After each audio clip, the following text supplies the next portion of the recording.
কাউকে বোঝানোটা খুব মুশকিল কি চাই আমার জীবনে। এইটাই আসল ব্যাপার, জীবনের দাবিটা কাউকে বোঝাতে পারি না।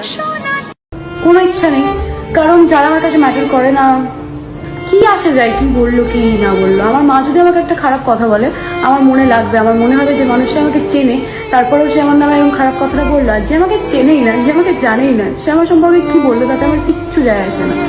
আর সবার কথা এতে পাত্তা দেওয়া উচিত নয়।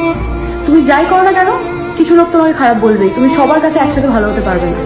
সো আমি এভাবেই নিজেকে মোটিভেট করি, আর আমার মনে হয় তোমাদেরও এটাই করা উচিত। কখনো কারোর কথায় নিজেকে ভাববে না, মানে নিজেকে প্রমাণ করার চেষ্টা করবে না, কারণ তুমি যত ভালোই কাজ করো না কেন কিছু লোক আছে যারা তোমার ব্যাপারে খারাপ কথা বলবেই। তুমি সবার চোখে একসাথে ভালো হতে পারবে না।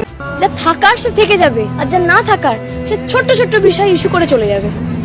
ভালোবাসার সম্পর্কে ঝগড়া ঝামেলা সব থাকবে, আবার এট দ্য সেম টাইম দুজনকে সেই একই জায়গায় ফিরেও আসতে হবে।